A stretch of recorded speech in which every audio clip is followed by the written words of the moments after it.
Hello, hello, it's question time. Hey, first off, if you're watching this live, let us know that you're watching it live by typing live in the chat. If you're watching a replay, go ahead and type replay in the chat. We got another question for you. And this one comes from Christina K. The question is, how soon after you meet a prospect should you make them an offer?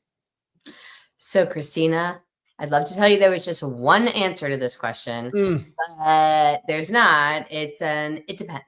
It depends. And it is your job to figure out that right time. But I'm going to give you some clues to follow in order to know exactly what to do to sell at the right time. So you don't want to be a sales prevention person. Justin and I have both been in a conversation with someone where they're not making the invitation. Justin, do you remember when we were trying to hire a trademark attorney and the person was just like, she just wasn't, we're just like, we don't need you to sell it. We're ready to Just buy. tell us. Make us the offer. Yeah, tell us. Because we were, and the thing is that you say right there was the context. We were like, yes, we want this. It is super time sensitive. We have urgency.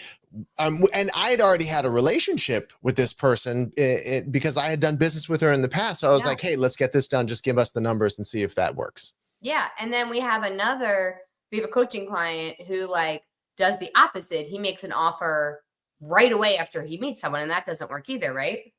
No, it doesn't. Just like whatever's going on in my TV doesn't work behind me. When you were doing the TikToks in the beginning, you had like the images changing in the back. I'm like, maybe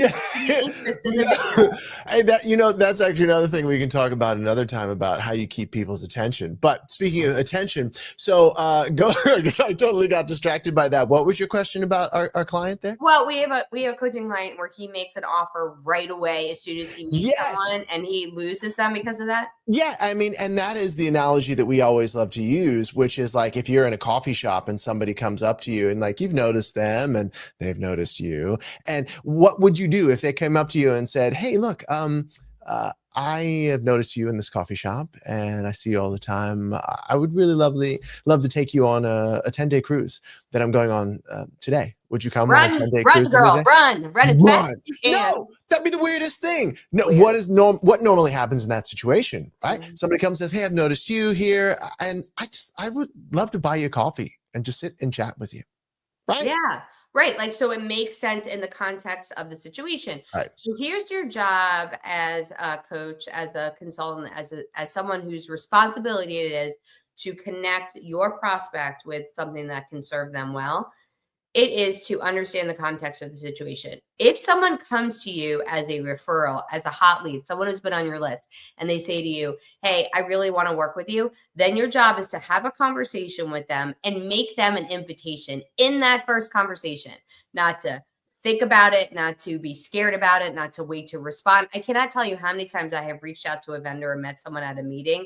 And I remember, or even like this random example, there was a DJ that Dustin and we were in a restaurant. I remember this restaurant in Palm Beach. It was so good. Her set, it was amazing. We're like, oh my gosh, her music is incredible. We will literally pay her to create a set we can use we like to have cool music when people are doing work exercises at our event. Like, right now, not like work exercises, like work exercises at our event. Don't give away where we're going with the company, Kim. Yeah. I mean, you never know. But so we said, please follow up with me and tell me like what it would cost to do this and what it would look like. And she never did, because I think in her mind, she just kept thinking like, it's too late now. So you don't want to be that person, because we didn't hire her because she never followed up. You don't want to be that person. So if someone comes to you and is like, I want to work with you, then your job is to find out what they need and see if you're the right fit and make them an invitation. If it's just someone who's a good match for your services, because you have a conversation and you realize the thing that you do is something that they need, you want to give value before you make an invitation. So here's where you're going to offer, hey, I have an upcoming free masterclass, or I have this guide I could send you, or I'd love to send you a copy of my book, something that would give them value and create a relationship, but then also create the desire. Because when the individual is right fit, but they don't yet yearn to solve the problem that you can solve, or they're not yearning for you to be the one to solve the problem that they have, your job is to build that desire before you make an invitation. If you don't, you're going to be on a lot of sales calls convincing people that they need to solve the problem and that you're the one to do it. Your job is to use your marketing to make that convincing work. Yeah. And here's the thing. Nobody wants to be convinced. No. People do like to be sold, right? But when you're selling something, another way to think of that is you have this thing that is super valuable, right? You have a product or service that's like super valuable. And your job in a sales conversation is not to convince them to fight against their natural urge to say no and beat them over the head. But your job is to actually sell them. And that scares a lot of people.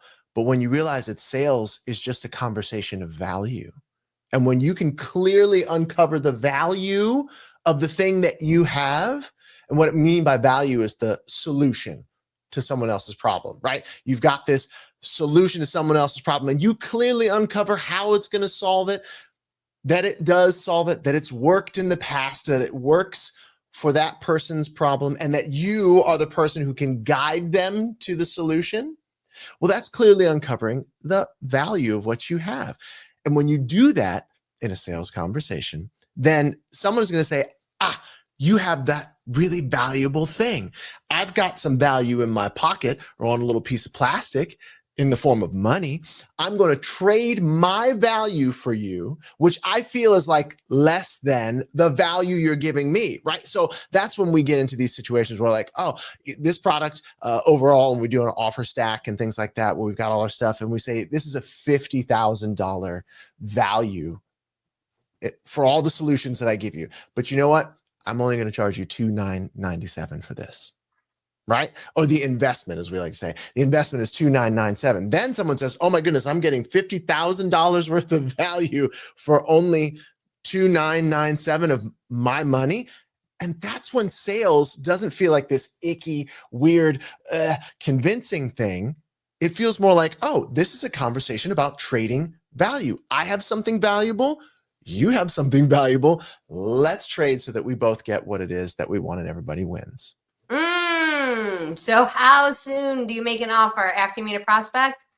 When it's the right time. Right. All right. We'll have more on tomorrow's episode, all about how to increase the value per sale. Ooh, so we're super excited about that. And we'll be with you tomorrow if we decide to get on tomorrow. I think we might make it. Okay. See you then.